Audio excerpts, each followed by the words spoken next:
सावधान, आ गए हैं फॉर्मूला गुरु। गुरु आज आपको बताएंगे कि सिंपल और एक्सपोनेंशियल मूविंग एवरेज कैसे कैलकुलेट करते हैं। मूविंग एवरेज की दिशा देखकर ये बेसिक आइडिया मिल जाता है कि शेयरों की कीमतें किधर जाएंगी। मूविंग एवरेज का सबसे आम इस्तेमाल किसी ट्रेंड की दिशा पहचानने और सपोर्ट एवं रेजिस्टेंस लेवल का पता लगाने में होता है। मूविंग एवरेज वैसे तो कई तरह के होते हैं, लेकिन इनमें सबसे प्रमुख है सिंपल मूविंग एवरेज यानी SMA और एक्सपोनेंशियल मूविंग एवरेज यानी EMA। इनका महत्व तो आपने समझ लिया। अब आज गुरु आपको बताएंगे कि इनको निकालते कैसे हैं। सिंपल मूविंग एवरेज या SMA सबसे सरल तरीके से निकाले जाने वाला मूविंग एवरेज होता है। इसमें हम बस हाल के आंकड़ों को जोड़ देते हैं और उसको समय अवधि से भाग दे देते हैं। अगर आपको 5 दिन का सिंपल डेली मूविंग एवरेज निकालना है तो इसके 5 दिन के क्लोजिंग प्राइस को जोड़ेंगे और उसमें 5 का भाग दे देंगे।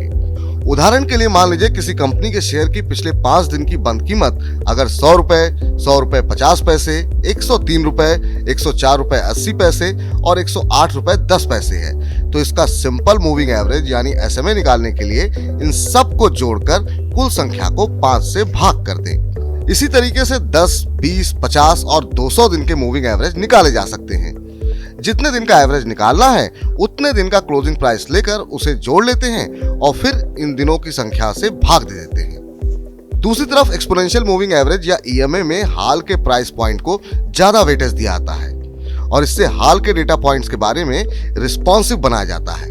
एक्सपोनेंशियल मूविंग एवरेज की गणना में 3 चरण शामिल होते हैं। पहला, एक तय अवधि के लिए सिंपल मूविंग एवरेज की गणना करते हैं।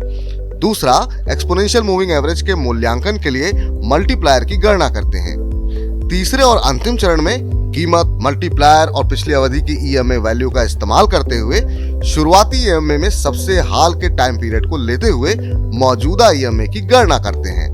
गुरु बताते हैं कि EMA का ये फॉर्मूला आपको थोड़ा जटिल जरूर लग सकता है, लेकिन राहत की बात यह है कि इनकी आपको मैन्युअली गणना करने की जरूरत नहीं होती, क्योंकि ज्यादातर चार्टिंग प्लेटफॉर्म पर इस तरह के इनबिल्ट टूल दिए गए होते हैं जिनसे आप बस विकल्प चुनकर तत्काल रिजल्ट पा सकते हैं। तो आपने ये समझ लिया कि मूविंग एवरेज कैसे निकालते हैं।